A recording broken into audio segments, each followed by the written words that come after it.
Hello, my name is Patrick Allen, and I'm an interviewer for the Veterans History Project at the Library of Congress. And here locally, it's conducted by the Cincinnati-Hamilton County Public Library under the direction of Brian Powers. We're fortunate today to have our camera person, Tom Lee. Tom Lee has done a number of these for me, and Tom and his family have a great history with the military, and I really enjoy him doing this camera work for us. Today we have the pleasure of interviewing a World War II veteran, Henry Clinton Armstrong. Do you go by Henry or Hank or what? You name it. I've been called by all of those names. What do you like? Well, Henry, basically, because that's what I've been known as. All right. Yeah, my family calls me Clinton. Okay. Clint. So when I went in the Army, they told me that my first name was Henry, so you'll go by Henry. And it's been Henry ever since. We'll go by Henry if that's what it is. Yeah. Mm-hmm. And we're here at his residence at 4916 North Bend Road in Cincinnati, Ohio. Henry, you live here by yourself? By myself now. Yeah. All right. Before we get into your military career, let's talk about your background. When were you born? I was born November the 5th, 1924, in Ludlow, Kentucky. And what were your parents' names? Mom's name was Ollie Mae Walls, and Dad's name was Henry Grover Armstrong. And Mom was from Tennessee, and Dad was from Texas. So where in Tennessee was your mom from? A place called Oliver Springs. Oliver Springs? Yeah. Was that near any big town that I might know of? Gosh, I doubt it. It's because it was a hilly area. All right. Yeah. And your dad was from where, Texas? Somewhere in Texas. I don't know exactly, but I've always been told he's part Indian, part American Indian. And I'll be quite truthful with you. I have no respect for my father. So. I'm sorry to hear that. And there's a reason for that. But his middle name was what? Grover. Grover? Yeah. And his last name was what? Armstrong. Armstrong? Yeah. And just to bring you up to date on that, it's been some time ago, back when I was about 12 years old, that he found another woman, and him and the other woman took off, left my mother with 3 children. From that day to this, we haven't heard from him, seen him, and even when she was sick and in the hospital and passed, he has never contributed a red cent to help my mother at all. Wow. So I have no respect for him. It's no wonder. It's no wonder. Do you know what tribe he was? Native American tribe? I have no idea. Mm-hmm. All right. Like I say, I never did meet my grandparents on his side or my mother's side, so I couldn't tell you anything about them. Do you have any recollection of how he and your mom, Ollie Mae, met? Dad was a barber. And how they met, I probably knew at one time, but right now I can't recollect how they did it. He was in this organization called the Eagles, and I think it was during one of the dances or something like that, so I'm not sure. The Eagles was at... It's a fraternal organization. Yeah, right. So you were born in Ludlow? I was born in Ludlow, yeah. Was your dad a barber there in Ludlow? He had a shop there in Ludlow, yeah. How about your mom? Did she work outside the home? No, she never did. And when he left, just for income, she had to get some income. She took in other people's laundry and stretched curtains for them. And then when I turned 15, I was able to get a part-time job delivering groceries at a store at the corner. And I could help a little bit on taking care of the family. Well, we'll get into that. My brother and my sister were both younger than me. Well, we'll get into that. You were born in Ludlow. Did you stay in Ludlow then? No, it was, we moved to Covington, and we lived on Bank Lick Street in Covington. Well, why do I remember that? 1114 Banklick Street. And I graduated from Holmes High School. Holmes? Holmes, Holmes High, yeah. Did your dad do barber work there in Covington, or he had left already? No, he stayed in Ludlow as far as I know. Okay. So you had a brother and a sister? A brother and a sister. Your brother's name was what? Jack. And was Jack older than Jack you or Walls. younger? Jack Walls Armstrong. Why Walls, I don't know. He served in the Navy. When was Jack born? You know his birth date about? No, I couldn't tell After you? It was after me. He was my younger brother. And then my sister came last. And your sister's name was Eva May? Eva May. Ebamae.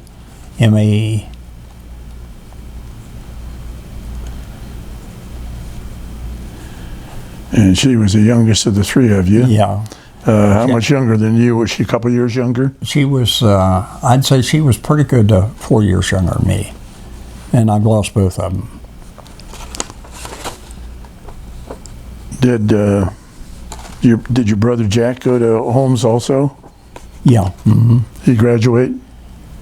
I don't know I don't remember whether he graduated or not. My sister, I know she didn't because she was too young at that time. So where'd you go to grade school? In Covington or In Ludlow? Covington, they had the different districts in Covington. And well, I went to school, started school, first grade, second grade in Ludlow. All right. And my teacher, I remember her so well because I loved her, Miss Middleton.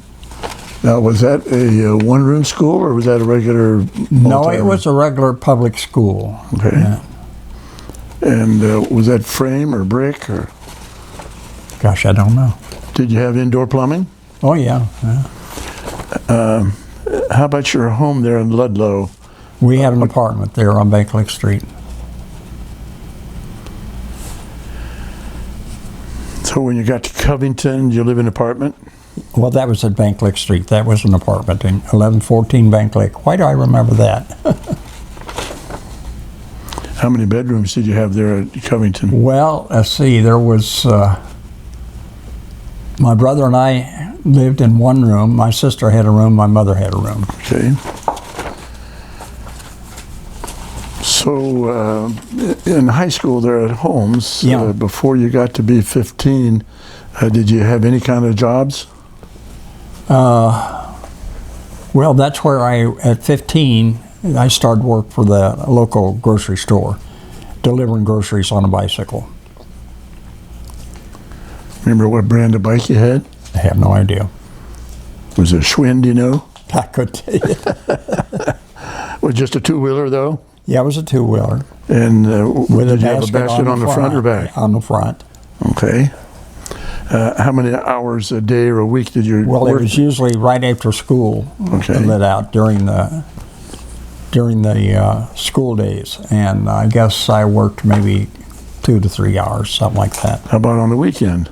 And on Saturday and Sunday, I didn't work too much on Sunday because my mother was a very religious person, and she didn't believe that we should be working on Sunday and doing a lot of things on Sunday.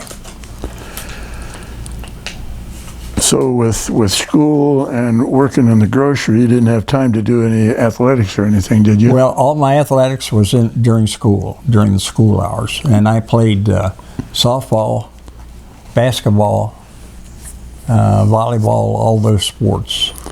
Were those kind of intramural sports, or did you play on a team? Well, it was the high school team. Okay. Did you play high school basketball? Yeah. Mm-hmm. And how tall were you?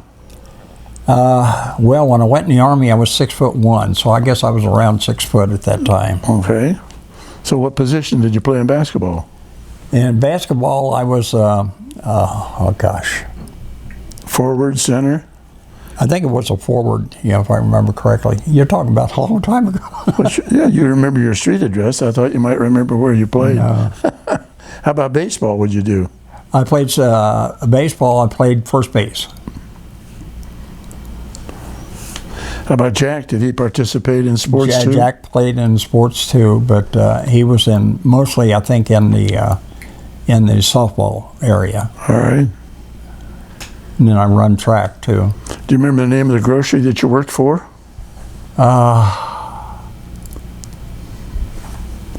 It just doesn't come to me. It was right at the corner of the street. It was a privately owned grocery store.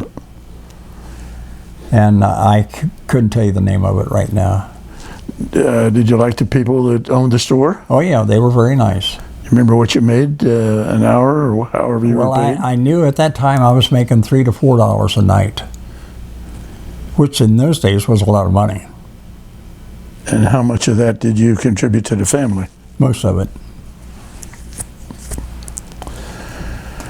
In the summertime, did you work for the grocery? Oh yeah. Mm. Yeah, I worked full time then, and $15 a week. And again, that went to helping the family? Oh yeah. Now, at that time, was your mom doing her She was laundry? doing her laundry and for other people and stretching curtains. I don't know whether you knew what stretching curtains was or not. It was a big frame, and you get curtains and you stretch them on needles all the way around to stretch curtains. All right. Yeah. So, did you graduate, Holmes? Yeah. Mm-hmm. When did you graduate? Now, I didn't want to be drafted into the Army. So when I didn't want to be drafted, I started to enlist. And when I was still going to high school, I still had 6 months of high school to go to graduate. And Holmes found out that I was enlisting in the Army, and they waived that last 6 months for me. Okay. So when did you get your diploma? After you got out of service? Well, yeah. Well, no, I got it before I got out of the service, but... So when did you enlist? What month and day? Gosh, when did I enlist? Well, let's go back to Pearl Harbor. Where were you when you learned of Pearl Harbor? I lived on Bank Lick Street when we heard about it. So it was really right after I heard about that I did the enlistment part. My mother didn't particularly care about it, but I did anyway. So Pearl Harbor was early December. When did you enlist I in would December? say it was in, no, it was about a month or two later, or something like that. January or February of something like that. 42? Yeah. Yeah, that's right, 42.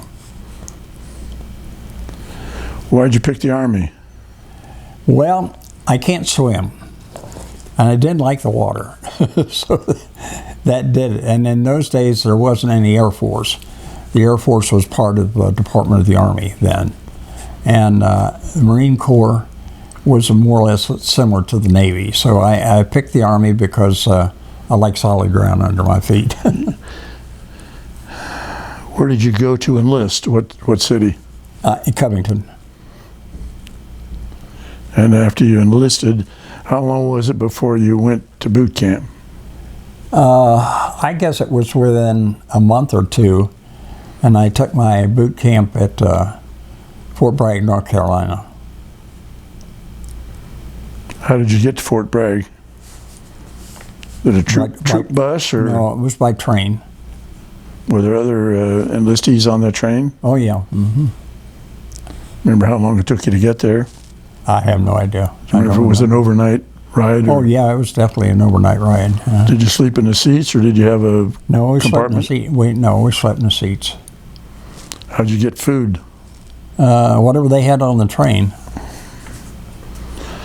So when you got to Fort Bragg, what accommodations did you have? Well, in those days, it was a typical barracks type thing. You had a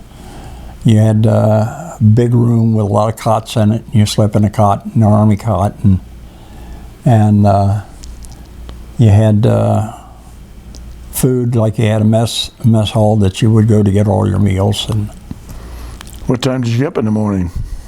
You were up somewhere between 5 and 6 o'clock, I would say. Doing what? Start your training? Start your training. You did your what they called the calisthenics back then. The first thing you did in the morning was to do all your exercises and your running and things like that. Did you have breakfast first? No, I think you did a little running first and then had breakfast. Okay. Then what else occupied your day during your time at Fort Bragg besides? Well, at Fort Bragg, you had your typical, I'll say, basic training. You had all your exercises. You had all your training on what the Army was all about and what you were to do. And did you have weapons training? you had weapons training. What kind of weapon? I was trained on it with a carbine back then, a 30 caliber carbine. 30 caliber? Yeah. And then later on, I graduated to a 45 caliber pistol. Never took training on the M1. Did you get any marksmanship awards? I fired expert on with the 30 caliber.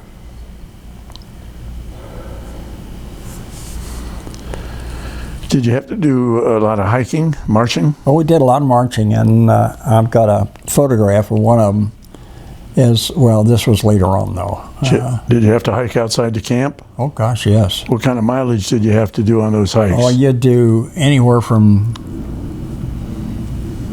a mile to 5-6 miles. And I know the one time, this, like I said, it was after basic training. I'll get to that in a minute. Well, go ahead. We were in, because of my being 6'1" at that time, they needed tall men to be in what they called pack artillery. Pack artillery was with mules, and you had a 75 millimeter howitzer. And you broke it down into 7 parts. And each part went on the back of a mule, because you were known as mountain troops back then. And my unit, as far as I know to this day, was the only unit that made the trip from the bottom of Pikes Peak to the top of Pikes Peak leading a mule. And I've got a photograph of that. All right. Well, when did you get into the pack artillery? There at Fort Bragg or later? Right after basic training at Fort Bragg, because I was over 6 foot tall. Okay. How long were you at Fort Bragg? Oh, gosh. I don't know. We're talking about a matter of months? Well, yeah, it was several months, yeah. Less than 6? No, I think it was, let's see, let me think for a minute.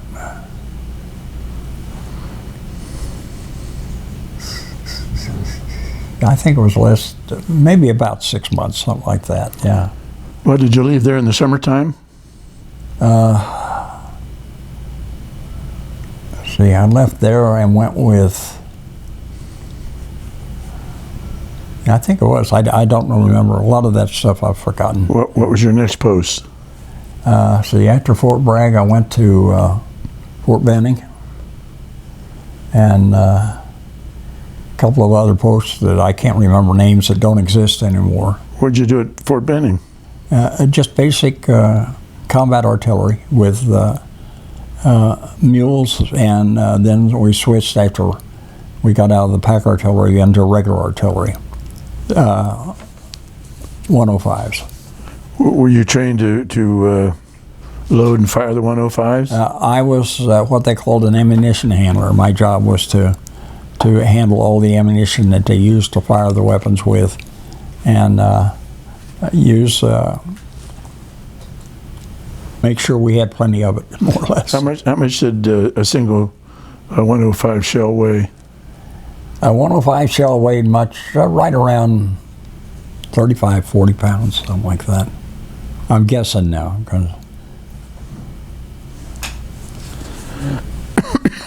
Remember where you went after Benning?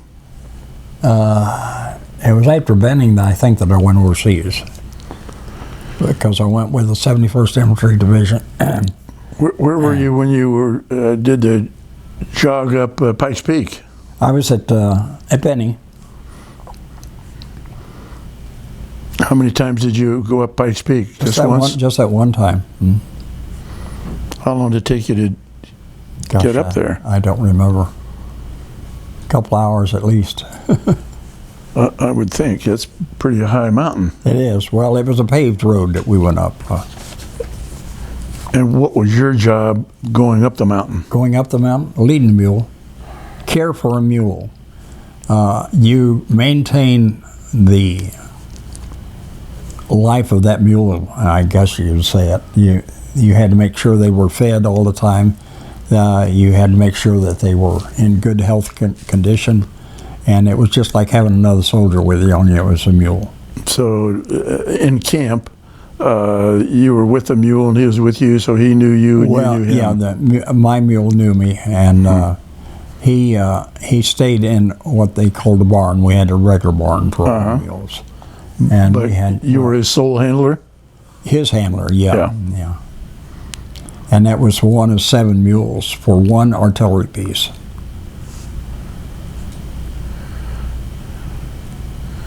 What kind of food did your mule buddy get? Well, and most of the time it was regular, whatever you fed an animal at that time. A lot of it was hay and things like that they got to eat. But they didn't go hungry, that was for sure. How long did you pal up with that mule? I had him,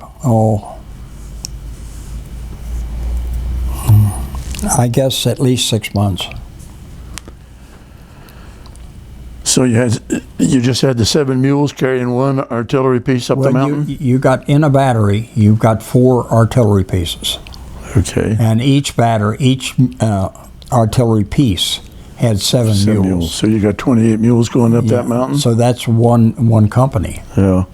Or 1 battery, you might say. And then you had not only the batteries, then you had your 4 batteries to a battalion. How many went up the mountain? Oh gosh, I don't know how many. It was just my, in the photograph there, it's just my particular battery. So do you know why they were training you to do that? Well, we were known as mountain troops. And you know we were trained to go up and down mountains and hills and things like that. And was that in preparation to go over to Europe? It was, and we never did wind up doing that. not with the pack artillery anyway. So before you went overseas, either at Fort Bragg or Benning, did you have time for leave to come home? Oh yeah, yeah, we got furlough. And you know how many? Most of the time, the furlough didn't last more than a week, I guess, at the most.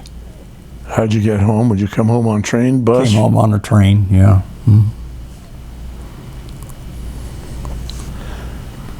How was the food at Bragg and Benning? Typical military food, I guess. You can't. I never did complain about it because I got fed. Okay. But it was typical food of those days. Yeah, there was nothing that you would say was outstanding about it, but it was still good, well prepared. What time did you have to turn in at night there at Fort Benning? At Fort Bragg, usually if you wanted to get up early in the morning, you were in bed by no later than 8:30, 9 o'clock at the most. Do you have any problems with any of your fellow soldiers at Bragg or Benning? Had a problem at Fort Bragg. What happened? And it wasn't just me. We had within our particular battery 7 men that were all Jewish.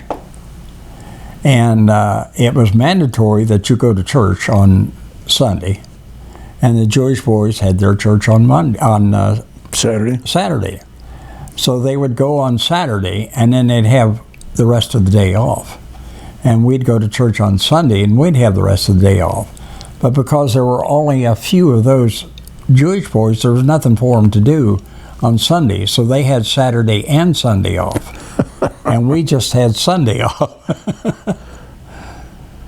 Did that cause a problem? I mean, actually, well, it wasn't really a problem as much as a lot of guys just complained about it. Just resentful. Yeah. But you didn't have any difficulties with officers or with anybody? No. And the officers, I really can't complain about our officers. They all seemed to know what their job was, and they did it pretty good. Did you have any kind of injuries during training? Not during training, no. All right. All right, where did you leave from to go overseas? We left from Fort Benning, I think. 71st Infantry Division was at Fort Benning. And we left from there and went overseas from Fort Benning. Was that a straight, did you fly or take a ship? Oh, we took ship. Yeah. So where did the ship leave from? We went from Fort Benning to New York and boarded the ship there. I couldn't tell you what the Was that name a of the troop place. ship or a commercial liner? No, it was a troop ship. Remember the name we of went it? from there to England. Know the name of it? No. Mm-mm. Know how many guys were on board? Well, most of other than the people that run the ship, they were all soldiers from the 71st. We talk about hundreds or thousands? Hundreds, maybe over hundreds, yeah. Where'd you land in England? I don't remember. What station did you go to in England?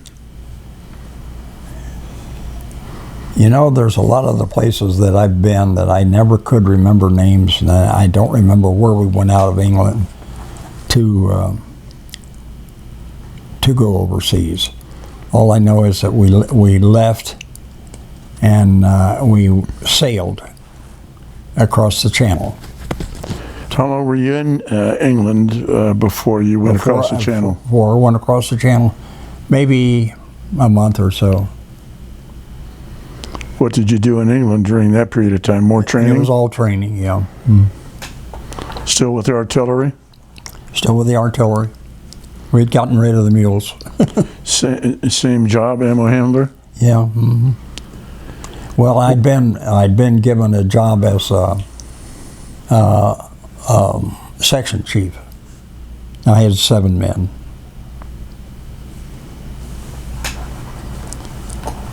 How were the accommodations and the food over in England? Typical military. Nothing outstanding, I would say. Did you get any opportunities to leave the base and go into town? No, I don't think we did. I can't remember getting a pass out of there. Out of the base? You're going to sleep, aren't you? No.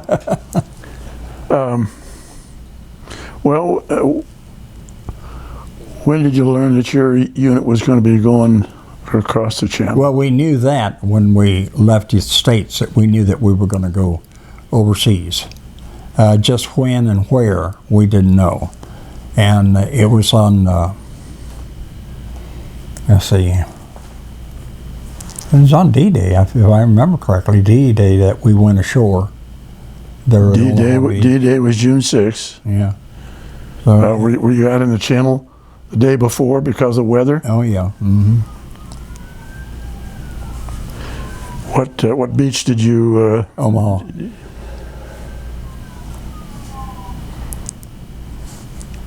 Had my first kill there. Tell me how you got onto the beach. Well, we went ashore out of one of the landing barges, and we got off there, went off the rear ramp down into the water. Well, what kind of ship was it? LST, LSM? It was a landing craft, and it didn't have a whole lot of people in it, but the tailgate, I will call it, dropped, and you went down that and you waded ashore in the water. Do you remember how far you had to wade?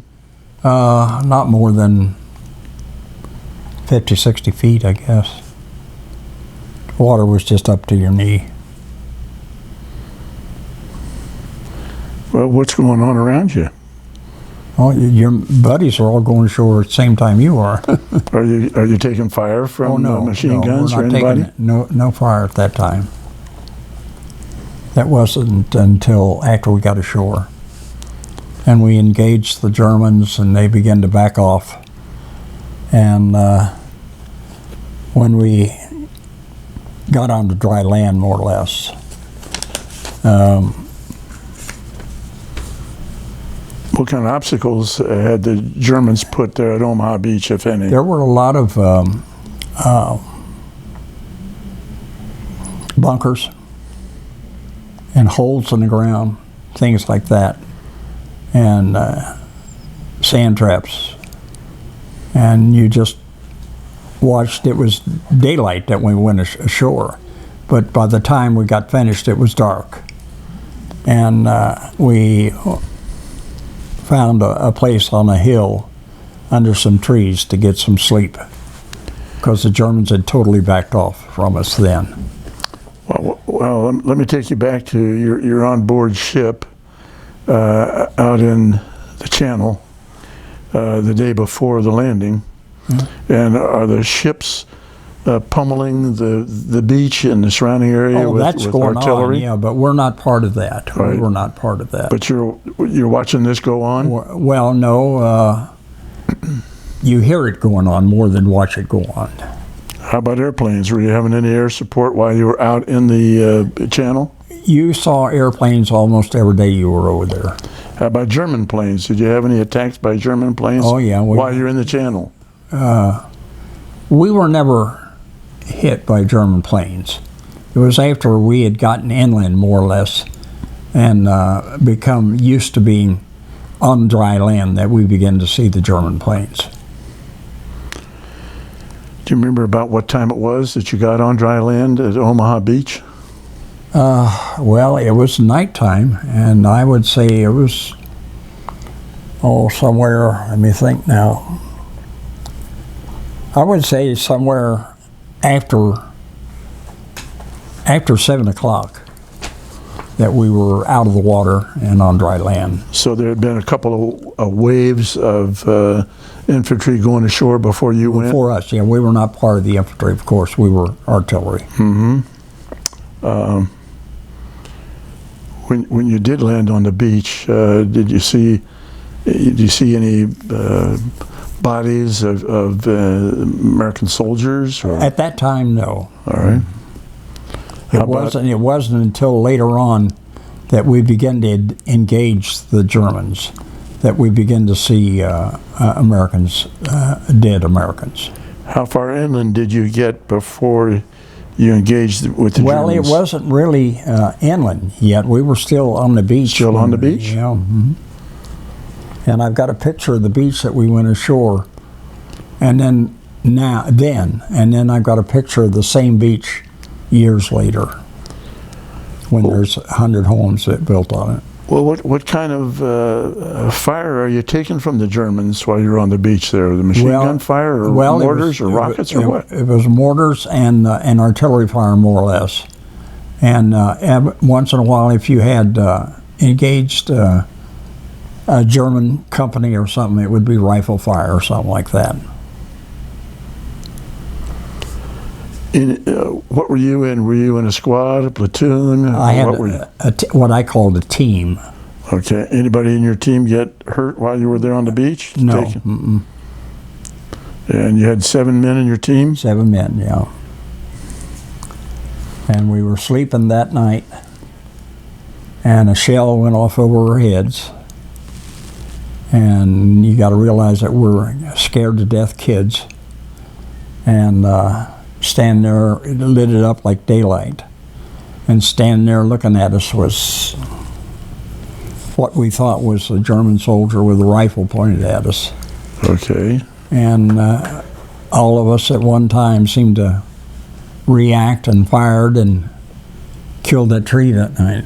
Killed a tree? It was a tree branch. Okay, well that's good. But it let you know how you react when something like that was to really happen. So what were the duties of the other members of your 7-man team? Well, we were there ahead of time to get ready for our artillery pieces to come ashore and get them all set up so we would have the artillery ready when the division needed it. What did you do for that preparation? We got we didn't have the guns with us at that time. But you had to prepare for them, so what did you do? Prepared for them. We just had a place that we could store them and get them ready and have vehicles come in and get ready to tow them. Okay. And just prepared them for it, that's all. So are you the one that selected the location for the artillery? No. Who selected that? Our commissioned officers did all that.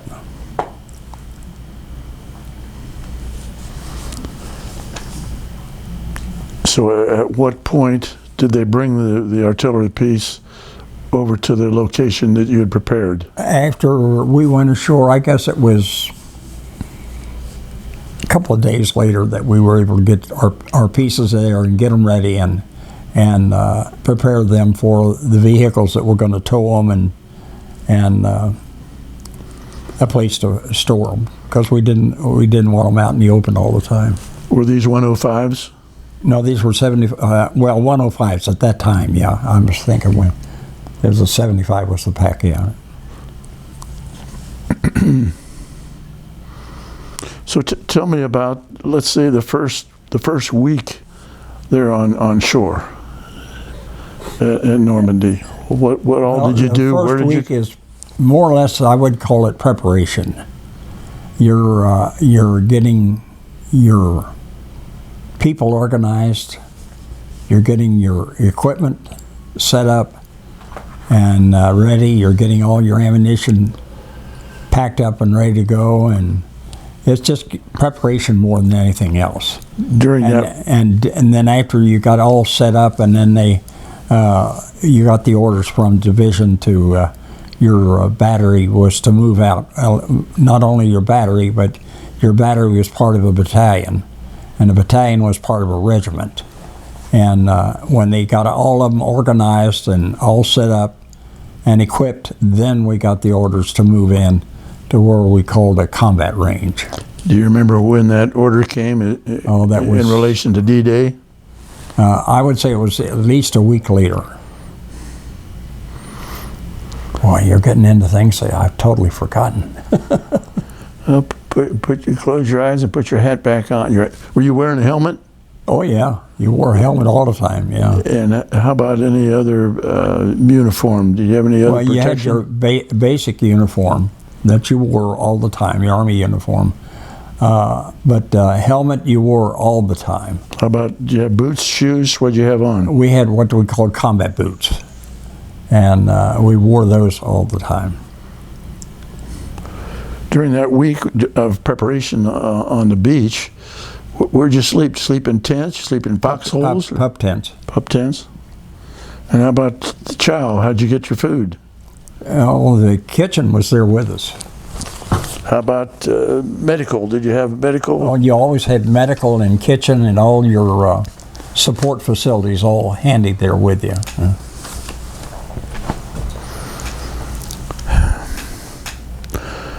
So you got the order to move out. Now tell me about moving out and where you went. Well,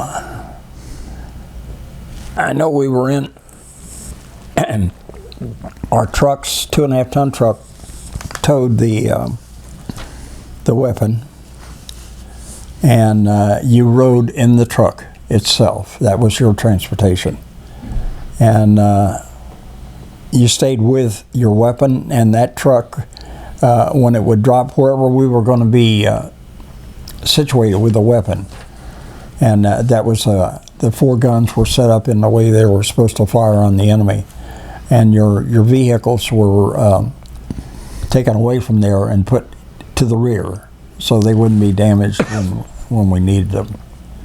And then when it was ready to go, you got your weapons all ready to go, and everything was loaded into the truck, and then the truck would hook on, and you'd board the truck and they'd take off wherever they were going to go. Can you tell me where some of the destinations were there in France? You go to St. Lo or any place like that? Around the French-German border, more or less, more than anything else. Right in that general area. And tell me about any encounters you had with the Germans very, there. Very few, because when we got there, they more or less took off.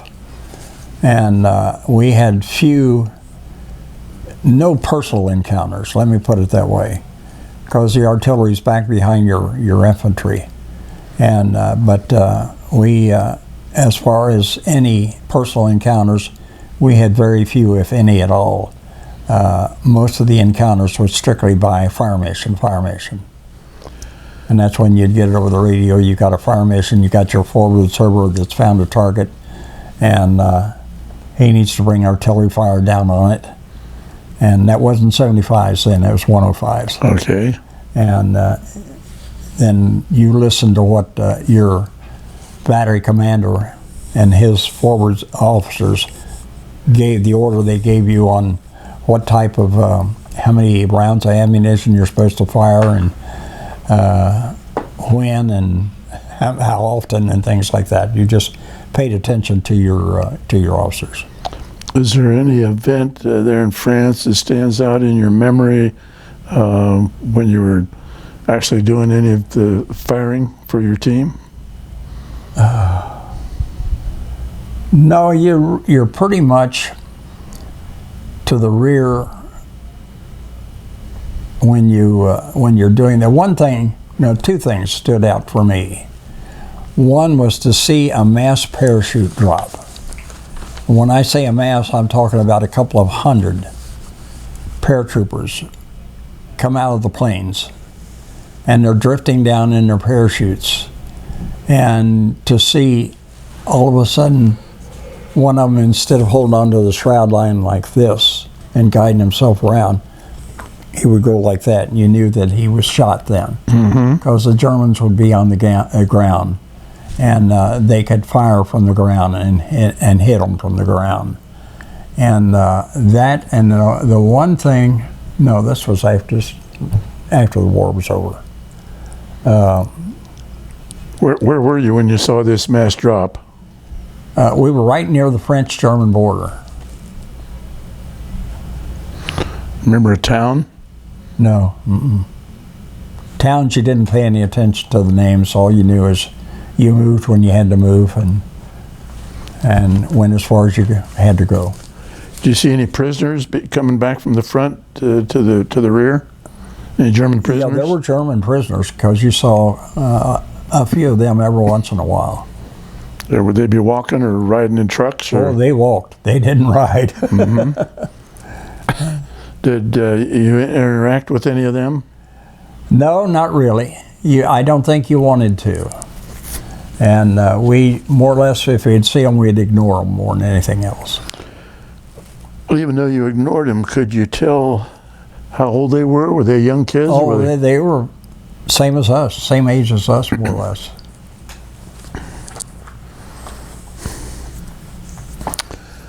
So you're what, 18, 19 at the time? I was, that was in 40. 19, 20 years old. That was in 44, you were 20. How about the other members of your team? Were they about the same age as you? They were running the same age as me, maybe maybe a year or so younger. Okay. But all of them, there were none of them less than 18 though. So we've got you on Omaha Beach, we've got you in southern France. Did you get into Germany? Oh, that was sometime later, yeah. Well, tell me about... Oh, gosh. You paid no attention to where you were going. You knew you were moving on land, but as far as where you were on that land, you didn't pay any attention to it, because you were just moving, more or less. You're going where they told you to go. Yeah, you might be on this particular fire mission a couple hours, and then again you may not be. You may be on it a couple of days. Who knows? It all depended on where the enemy was, how they were situated. Do you have any recollection of what your longest fire mission was? No, not really. You have any recollection of where you were when you had that longest fire mission? Well, it was in Germany, I know that, because we went from France we went over to take Paris. And we were supposed to take Paris. Well, I can't remember that. And then we came backtrack, more or less, came back along the French border over into Germany, and then went back into Germany and traveled north on the French-German border. Now, what division or what was the name of the outfit that you're in? You're in a B battery. I'm in B battery, 607th Field Artillery, 71st Infantry Division. Boy, I can remember that. 71st Infantry Division. And that was part of the That Third was Army? part of the Third Army, yeah. Being part of the Third Army, I think, was that under the direction of General George Patton? Yeah, at that time. Did you ever have a chance to meet Patton? Yep. Where did you meet At him? the Battle of the Rhine River. And we'd fought that battle, and my unit was right at the river. And the battle was almost, well, it was over with, really. And Patton came down and walked out on one of the barges and gave a speech about how proud, there was a bunch of GIs around, gave a speech about how proud he was of the men that served under him. And we were equally proud of him. And a lot of people didn't realize that Patton was a real general. A lot of our generals, and I don't know how many there were, but a lot of them did not stay up front where his troops really were, where Patton did. Patton was up there leading his troops. And you always knew when he was around because you could always tell by his vehicle that Patton was near. And he was a true leader. And he came out when that battle was over and walked out on one of the barges, and a bunch of GIs like myself were standing around, and he gave a speech of how proud he was. And we all thought he was the best. He was a true leader. And when he got through, he says, "Now I got to leave my mark on the river." And we had no idea what he meant until he unzipped his pants, unbuttoned his pants, and peed in the river. And I've got that picture. And well, so were you part of the battle there at the Rhine? Was your unit? Yeah, our unit was part of that. Well, how long did that last? We weren't there not more than, I'm going to say, a day and a half.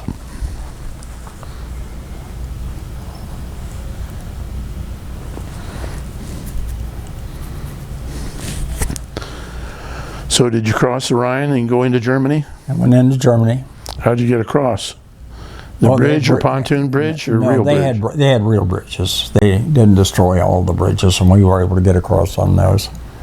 And I guess it was from then on we had very few incidences where we had to worry about water. So when you're traveling, how's the food keeping up with you? Are they driving it in, or are they airlifting it in? You're carrying a lot of your food with you. Excuse me. You're carrying extra days' rations with you, and you've got C's and K's and D rations, and you're carrying maybe a week's supply of food on your back. And how heavy is that? Well, when you get a week's supply of food, that weighs several pounds, really. And but a lot of times you found out that it was carried by your truck that hauled your vehicle. To hold your ammunition and whatnot? Yeah, we had that. And, but we never did without. The one ration that we hated with a passion was the D ration. What was that? The D ration was chocolate. And it was real hard chocolate. You couldn't hardly chew it. And but it was the type of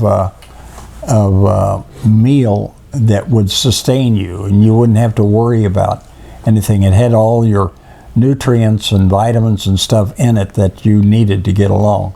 But then you had a C ration, and you had a K ration that you can alternate with. And the one thing that we got that we hated with a passion was Spam. We got a lot of Spam, and we didn't like Spam at all. About cigarettes, were you a smoker? I didn't smoke, no, but your C's and K's, you got a little package about that big, had 4 cigarettes in it. Did you trade that to your buddies? Yeah, you traded to the ones that did smoke, and what'd you get in return? Whatever they had that they wanted to get rid of that we wanted. How about beer? Did you get beer? No, I can't remember any deer until after we had got out of a combat situation to where we were able to get some. The Special Service was able to bring it in. Mm-hmm. But I was not a drinker either. Well, how far did you get into Germany? Because you also, I think you also were in Austria. We went all the way through Germany up into across the the river into Austria, and we were the farthest division there, and we crossed over into Austria, and that's when we contacted the Russians, and we found out that the Russians were supposed to be there before us, but we made it before them apparently. And was that because of Patton? I think it was, yeah. And when we got there and found out we were not supposed to be there, then we left and came back into Germany. So did you have any combat in Austria? In Austria? No. Well, yeah, we had a little bit, not a whole lot, because we had just crossed that river, the Seine, I think. But anyway, we had just crossed that river, and you had a few incidences, but not like it was when you were in Germany. Well, did you have any real, your unit, did you have any involvement in, real fighting conflicts where you were under a lot of fire? Mm-hmm. Well, tell me about. We always had, well, the one incident that I was involved in was in name of that town. It was in a German town. And I'm standing on a corner, and we're supposed to be security forces then. And I'm standing on a corner because the Germans had curfews, the civilians. And they had to be in their homes before 9 at night. And they were not allowed out of their home until after 9 in the morning. And if they were out, they had to have written letters to show they've got special permission to be out. Well, who put that curfew on them? Well, I guess it was the whole Third Army. Okay. It was all through Germany. They were not allowed to do that. And so you're on the corner in this German town, and tell me what happened. And this German soldier come around the corner, and I challenged him in what broken German I could speak, and he went in, I thought, to get the letter, and it wasn't a letter, it was a little handgun. And he come out with this little handgun. Later on I found out it was a .32, and pointed at me, and like a stupid idiot I threw my hand up in the air, and he fired, and it caught me in the wrist right here and went around the wrist like that. On your left wrist? On my left wrist. And I was close enough that we could, I got a hold of him, and I knocked him to the ground. And we were wrestling around on the ground, and I got my knife out of my boot and used my knife. And the guys had heard the shot go off, and they come around and found the gun laying on the ground, and gave it to me, and I brought it home with me.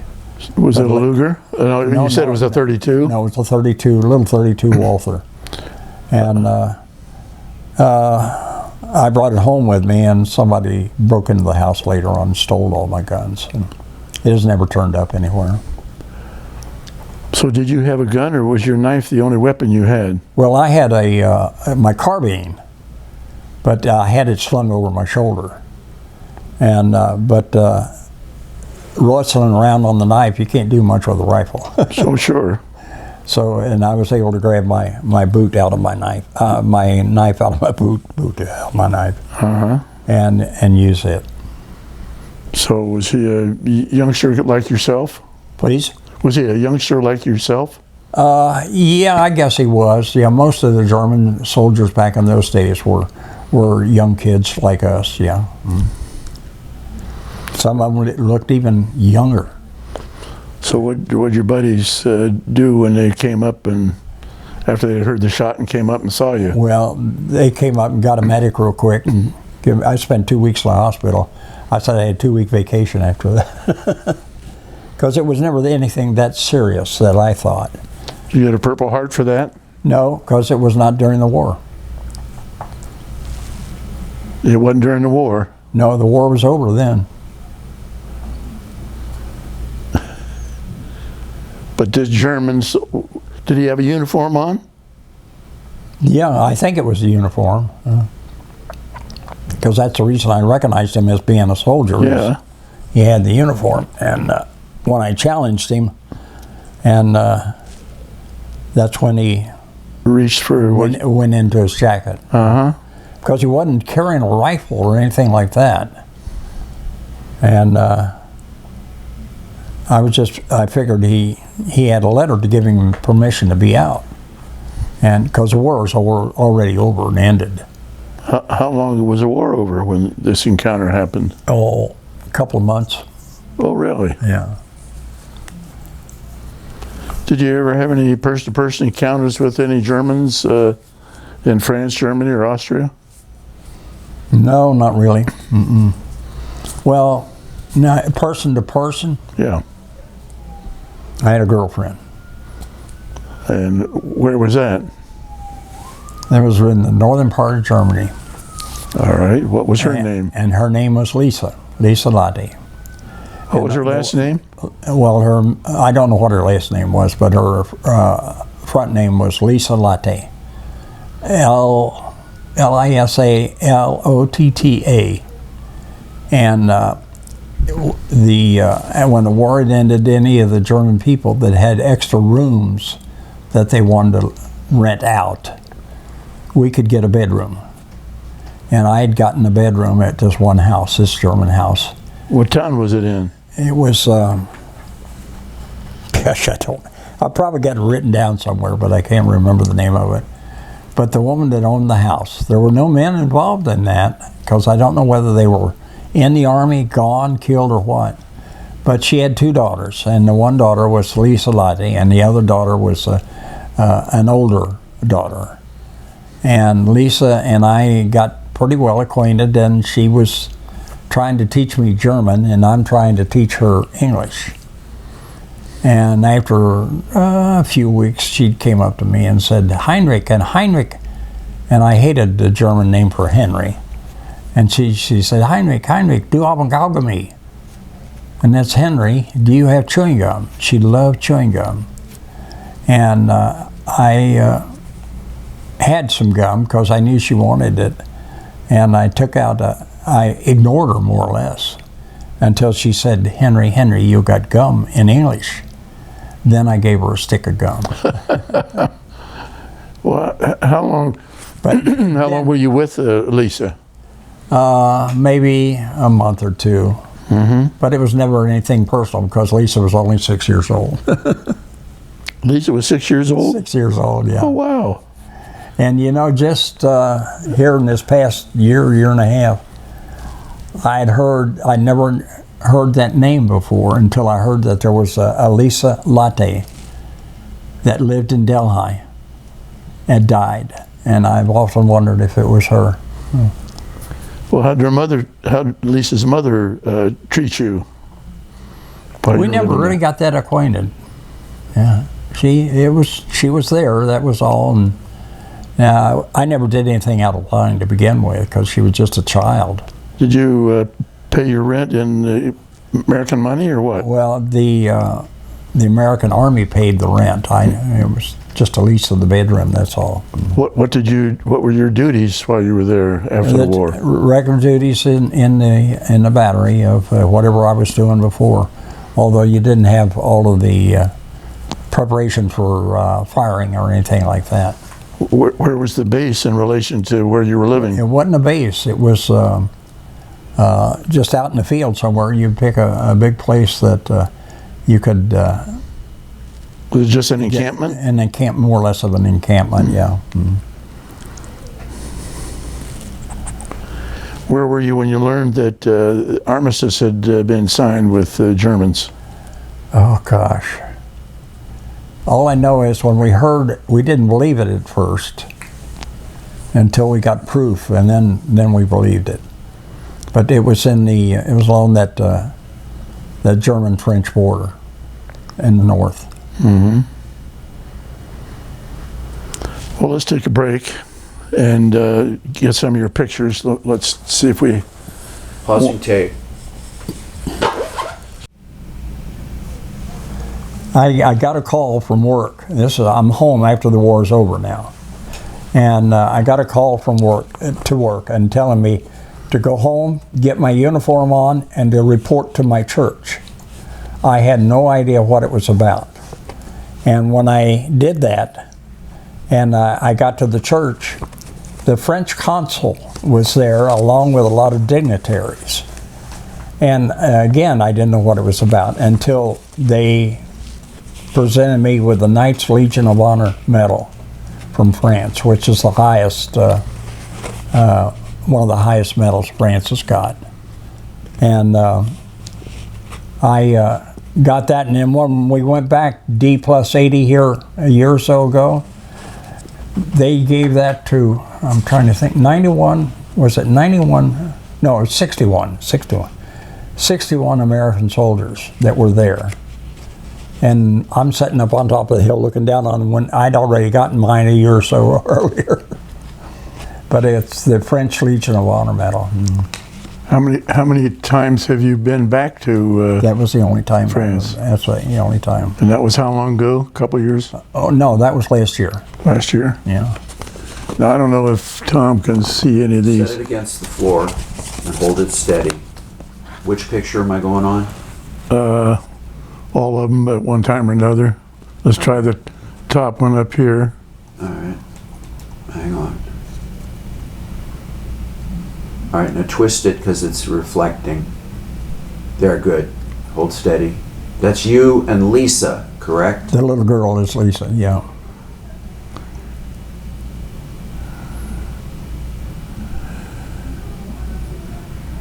Is that outside the apartment where you live in?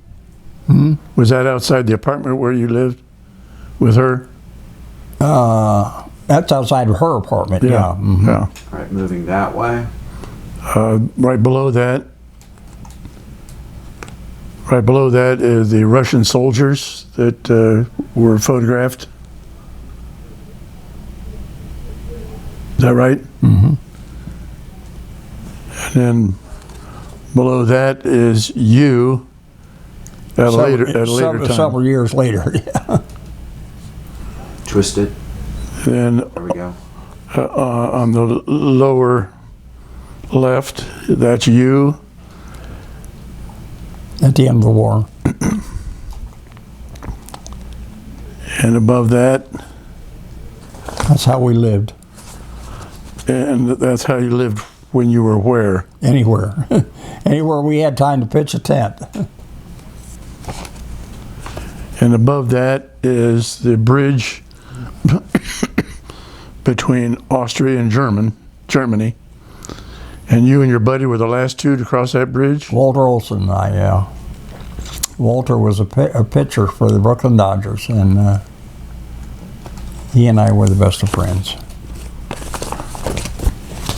All right. Now,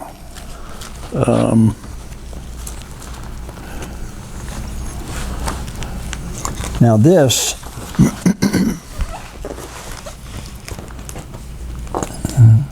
here, that's the beach.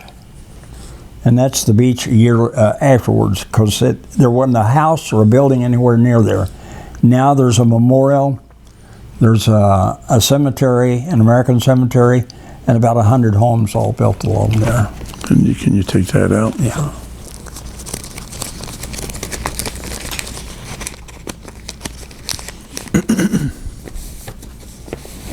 Now let me see something here. Yeah, this is the beach when there wasn't anybody there but Germans. So let's... And the one is give later Tom a on chance. after the war, yeah.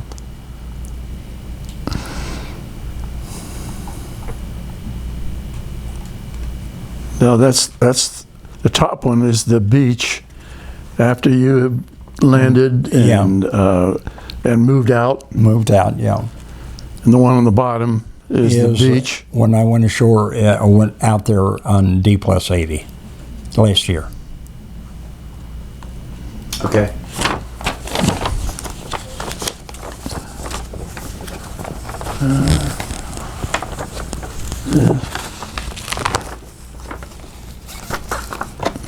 That's what I'll put that in there later.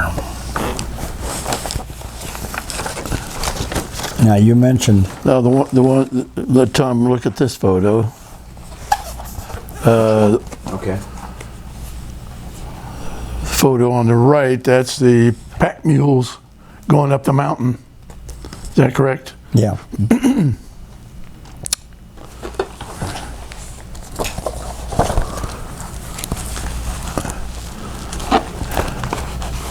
Photo on the top right. That's the concrete obstacles in the Siegfried line. Yeah. And did you see that? Oh yeah. What was the occasion that you went across the Siegfried line? It just happened to be on the way that we were going. That's all. We had nothing to do with it. Just traveling through there. Well, in that photo, there's not much foliage on the trees, so there'd been a lot of that. fighting going on. Yeah.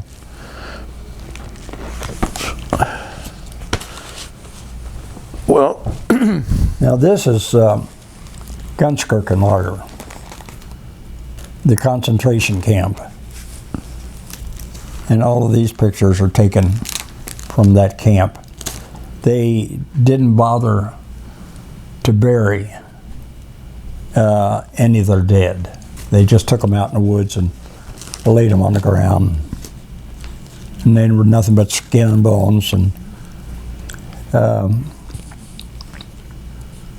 it contained about 125, 130 prisoners. And they were all men. Before we got to the camp, we'd come across this small German village, and that's where we found the pile of what we thought was rags, and it happened to be clothing. And each piece of clothing contained a body, and they were all Jewish. We found out later, of course. And they were all women and children. And when I got to it, I found this little baby laying on the ground, and I thought, a little baby, and I picked it up, and it had a bullet hole in its forehead. And that's apparently one of the German soldiers was given the order to execute. They were all Jewish, and they were all every one of them was executed that way. shot in the head. Shot in the head, yeah. And the thing is, I found out later on, the thing is, if they didn't obey the order to kill a Jewish child, their commander had the authority to execute them. So they did it because they were ordered to do it. And Did you ever talk to any of the German prisoners? the prisoners that were there, most of the men, they were the husbands and the fathers of the women and children we found down the road. And we told them what we'd found down there and didn't know it at the time. What kind of shape were those men in? Skin and bones, and we're here. Were they wearing the prisoner uniform? Most of them weren't wearing anything. How did they react to your arrival? Thrilled to death. They were tickled to death to see us. Were you able to give them any food? Oh, we gave them everything we had. Yeah, we gave them all the food and everything that we had, the medical supplies, and gave it to them so they could survive a little bit more. See, here's what they look like.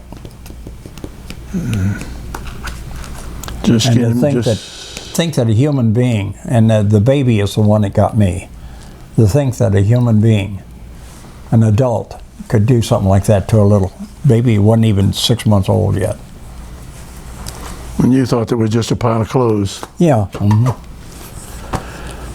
All right, so you're in the area where Lisa lives, and after you leave there, where do you go? Are you That's discharged? No, we. Well, I guess we served time in Germany for a time after that, and then later on we went back to France, making our way back home. We had point system, and you got points for this, that, and the other, and I had one of the high points, and I was able to come home ahead of some of the others. How did you get home? By ship or plane? No, by ship. We went back to back to England, and boarded a ship in England and sailed back to United States. Was that a troop ship or a commercial liner? It was a troop ship, because a lot of people were coming home then. And when we got back to this country, I went through Fort Knox. I think it was through Fort Knox, Kentucky, that I came through, and tickled to death. I was glad to get home. Were there any civilians on the liner when you came from England back to the States? No, this is strictly military people coming home. Yeah. What was your rank by that time? I was a corporal then, believe it or not. When had you gotten your promotion to corporal? Well, after I came home, I didn't. I got my promotion. Sometime earlier than that. I don't remember the exact date. But when I came home, I decided to stay in the Army. And I re-enlisted. And when I re-enlisted as a staff sergeant. And then later on, over the few months or so, I was assigned to the, let me think now. I forgot what division it was, 100th Division? I forgot. Anyway, and I was given a battalion, and I was promoted to a master sergeant. And then they finally come up with a sergeant major rank, which didn't exist during World War II. And when they first came out with the sergeant major, I was on the first list to get that. And then they came out with the command sergeant major, and I was on the first list to get that. Oh, good. When did you become a command sergeant major? Yeah, that was I was stationed in, boy, gosh, I gotta remember things. I'm trying to keep thinking, coming back to New York, the state of New York, up there. And I got made to command and was on the first list for that. Because a lot of the guys in the military then didn't bother to re-enlist. And I thought it would be good for me. And so I re-enlisted, and I stayed in, kept re-enlisting until I got to 41 years in. Well, did you use a GI Bill to go to college at all? Well, I'll tell you how I got my college. I was in Europe after the war, and I was stationed at various, no, this was in this country. What am I thinking about? And various camps that I was in. The town or city close to that particular camp would have an annex to a local college. And if you wanted to get your degree, you could go to that college. It wouldn't cost you anything because the government would pay for it.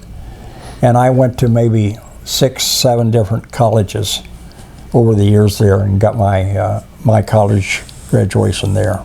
Well, did you get a bachelor's degree? Yeah. Mm-hmm. What in? What was your major? Nothing particular. Just liberal arts? Liberal arts, I guess that's what it was.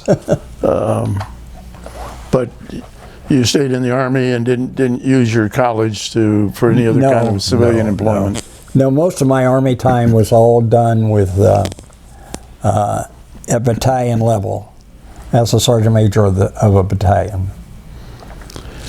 Anything of interest when you're back here in the States before you retired? Well, my first son was born before I came home. Well, he was. We haven't talked. Yeah, he was a year old when I came home. Over a year old. Well, we haven't talked about Patricia. When did you meet Patricia, your wife? I met her after I came home at the end of the war, and let me get straightened out now. And I worked for Kroger as a head meat cutter at Western Hills. And I had 3 or 4 young ladies working for me as wrappers, meat wrappers. And Pat was one of the wrappers, and she and I got acquainted. And she invited me to her house one day. She had 3 children, 2 boys and a girl. Louis was 11, Guy was 8 and Kathy's first birthday. And it was Kathy's birthday party. And, oh, you're writing something. I thought he was showing me something. But it was, and she invited me to her first birthday party. And I'm sitting on the couch, and Louis is sitting on this side, and Guy is sitting on this side, and Kathy's in a high chair, a year old. And like I said, I really enjoy children. And I felt a tap on my right shoulder. And I turned around and looked down at Guy, and Guy is sitting there, and he looks up at me, and he says, "You gonna be my new daddy?" And I thought that's the cutest thing to come out of he was about 8 years old, I guess, about that time. So when did you get engaged and get married? Yeah, we got engaged, shortly after that, and got married. And we were married 64 years. She passed away 2 years ago. Oh, I'm sorry about that. How about Lily? Did you adopt these 3 children? Oh, yeah. Louis, he was 12 years old. But when he turned 16, he enlisted in the Army. What was his name? Louis? Louis, Louie. I wrote down Lily. I thought that was a girl. And he served in the Army, and he served in Vietnam. And Did he survive? no, he came home and afterwards and died from Agent Orange. And then Guy died of a heart attack. And Kathy is now, 60? Living out in California. She don't have anything to do with me. Did Louis get married? Yeah, he married, no, wait a minute, that's one of my sons. My oldest son served in the Army, and he served in Japan and married a Japanese girl. And I have 3 grandchildren by them. And he's in a VA hospital over in Kentucky now. And then his brother, he's 78. And Doug is 77, 76. And he's got a bad heart, but he calls me every other day. So besides adopting Pat's children, you and Pat had three together? We only had one together. You had one? We had one together, yeah. And he passed away not too long ago. Well, I've got down here your children, Gregory, Doug, and... It was Gregory. Now, wait a minute. If I start at the top, I've got Wayne, Doug, and then Gregory, and Guy, and, what was this? Louis or Lily? Louis, and, shucks. Where do Wayne, Douglas, and Gregory come in? Wayne and Douglas are my 2 oldest boys. With who? With my first marriage. Well, we haven't talked about that. Who was your first wife? Jean. Jean or Jane? Jean. Jean? Jean, yeah. And when did you marry Jean? Oh, I married Jean. Were you in the service? Before you went to Europe? Before I went to Europe, yeah. Mm-hmm. And you and Jean had the 3 kids, Wayne, Doug, and Greg? No, Greg is... There's the one you had with Pat? With Pat, yeah. Oh boy, my memory is shot. Well, you're doing well. Doing well. How about Jean? Whatever happened to Jean? I don't know. You don't know if she's still living or not? I have no idea. What was Jean's maiden name? I don't know that either. I don't remember it anyway. You told me, but I didn't write down Pat's maiden name. It's an Irish name, but I can't think of it.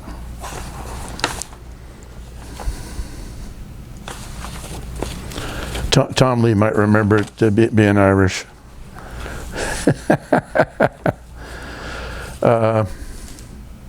So you retired from the Army in '83. Yeah. What did you do after you retired? I went to work for the Kroger Company. As a meat cutter? as a meat cutter. I was a head How long did you do that? over 20 years. You retired from Kroger, yeah. when? Well, it's 20 years later, yeah. So in 2003? Something like that, yeah. Did you do anything after you retired from Kroger? Nope. Didn't need to. I was drawing a double military retirement and a Kroger retirement. And I really didn't need to.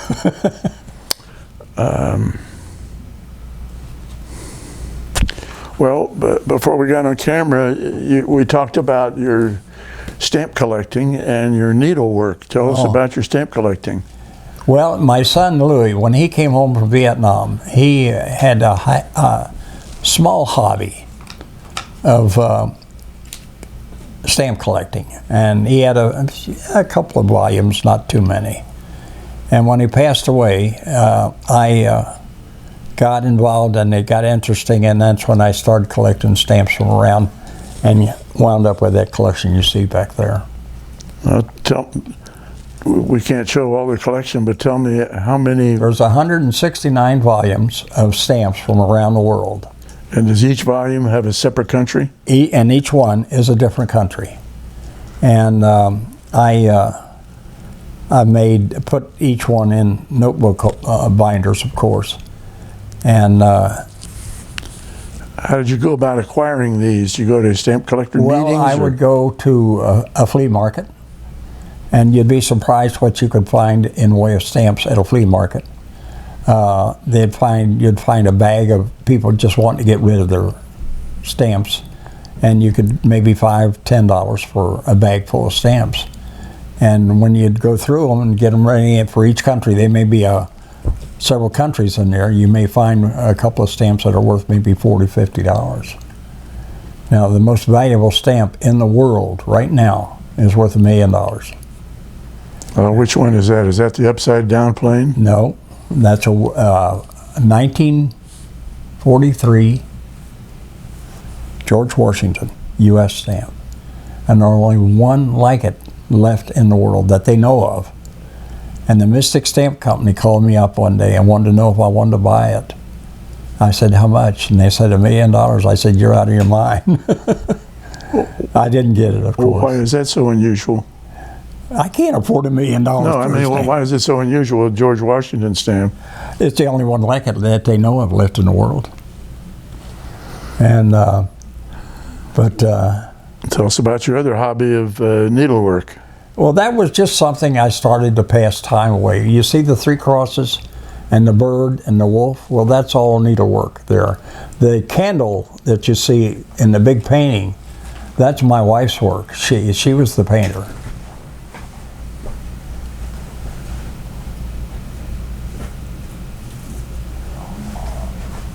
Hold that up, Patrick.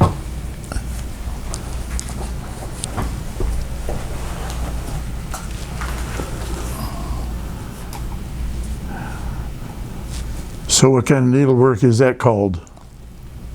Just needlework, that's all I know. It's just a hobby of mine. Okay. If you can scoot that Did you have over a here. pattern? Did you have a pattern to follow? Yeah, I had a picture. I copied it from, like the wolf and the 3 crosses. If you will scoot that over here to me.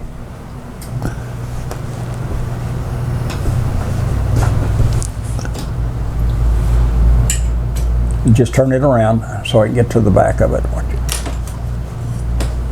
There we go. Thanks. And these are ones that I'm doing now.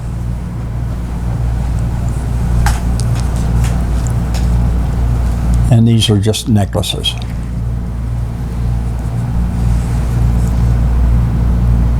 And Got it. So what do you do with these? Do you give them away? Do you sell them or what? No, I give them away. And then this.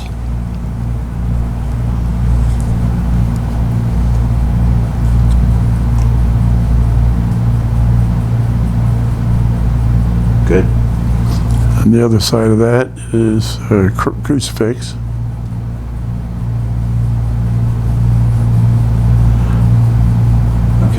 And that's got a place in there. What do you put in there? Wait a minute. Oh, you got another.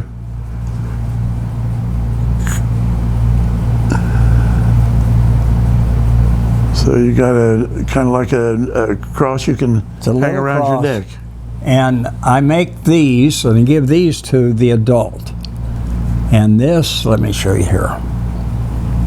When I get through with that, I'll wrap it around like this. And this is a necklace. And whoever I give this to, I put it in there. And like, now that is yours. And you got to give that little cross to some child. But you can keep the flag. So you're giving me this? Yeah. Oh, well, thank you. Now, what do you follow a religion? I'm non-denominational. Okay. That's yours. Ike. Oops. Well, thank you. Thank you. I'll treasure that. I've made hundreds of those. I'll treasure that. Yeah, that's great. Tom, what about you? You got questions about our buddy here? Just one or two. You came back to the States in '46. Do you remember any of the postings? I mean, you were in the service for another 17 years, 27 years, pardon me. All over the country. Okay. Yeah, I've been, I'm going to say just about, I won't say every state in the Union, but I was transferred to different places all over the country. Wherever they needed a sergeant major that was trained, they formed a new battalion or something like that. It didn't make any difference whether it was a particular field, artillery, infantry, or whatever, because sergeant majors should have the knowledge to be in that position and to govern that position rather than what that position or what that unit called for. Ever get to Fort Leavenworth? Yeah, I've been there once. Okay. Yeah. It's where I was born. Is that right? Yeah. Yeah, I've been, I couldn't begin to tell you how many different posts I've been to. And different. Did you get back overseas at all? The only time I got back overseas was when I went back over on D+80. Okay. And that was just a year or so ago. Right. And then I went back to a lot of the places that I'd been before. So you served through the Vietnam era, but did not. I didn't serve, I was in the Army then, Yeah. but I didn't serve. And the same way with Korea, I wasn't in Korea, Right. but I served during that time. Okay. But my one son, Louis, I lost in Vietnam. He came back home, but passed from Agent Orange. Yeah. Yeah, my oldest son served in the Army in Japan after the war. Married a Japanese girl, and I got 3 great-grandchildren. They're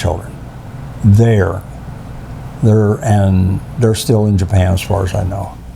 And I've met them, they were here for a while. And then my number 2 son, he served in the Army. And then Louis was in the Army. Greg was in, he was in the Army. I could try to keep track of all of them, can't do it. So, but it goes back a long way. What was your duty when during the Korean War? You're in the military, but what did you do? I was sergeant major of an engineer battalion. Where? I think it was up in New York, Okay. and a combat engineer battalion. And quite frankly, you know Rosie? Rosie the Riveter? Yeah, well, it's not her, but no, wait a minute. See that red frame picture over there? That's Rosie.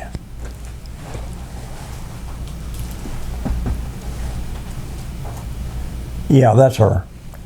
She, when I was sergeant major of the engineer battalion, I didn't know it, but she was a medic in one of my companies.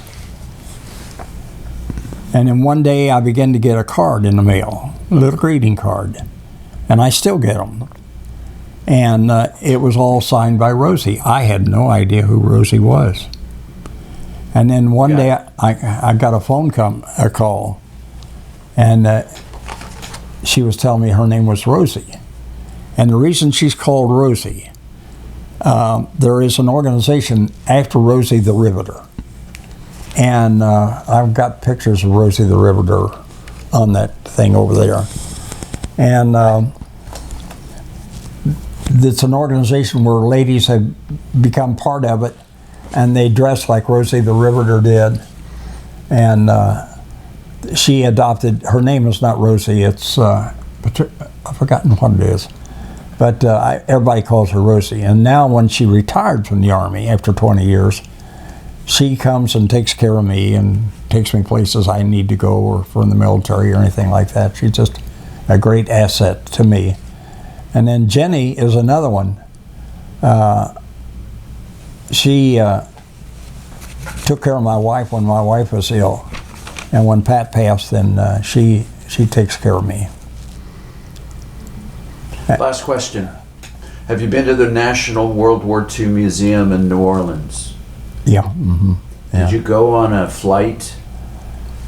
I don't know whether I flew down or not. I can't remember. I've flown so many different places. Okay. But I've been there. And the honor flight, I've been on 2 or 3 of those. I've been to most of the museums around. Yeah. Okay. Well, let me ask you, during your active duty over in France, Germany, Austria, did you have any truly frightening experiences? Well, that time with the guy that had the handgun was frightening, of course. And that was after the armistice? After the war ended, yeah. But how about during combat? You had a shell explode above you? Let me put it this way. The whole time that you're serving in a combat situation, which you were doing day to day to day, you are in fear. And for anybody to tell you they're not frightened of what's going on, they're lying to you. Because you're frightened of what's going to happen in the next 10 minutes. And you don't know whether you're going to get hit with a shell, whether you're going to get hit with a bullet or what. Because a lot of times you can't see that person on the other end of the gun. Sure. Well, it's even worse now with these long-range missiles. Yeah, and it's just one of those things that you had a constant fear. How about German Luftwaffe? Were you ever attacked by the Luftwaffe? I don't remember any German planes attacking us, no. All right, last but not least, what was your favorite U.S. assignment? Favorite U.S. assignment? Oh gosh. I've been to so many of them, I don't know whether I would say I had a favorite. Okay. All right, well, we've been here a good while. You're going to leave me? Thank you very much, Henry. You can't have that book now. I know it. But thank you for your service and thank you for this interview. Thank you. Thank you.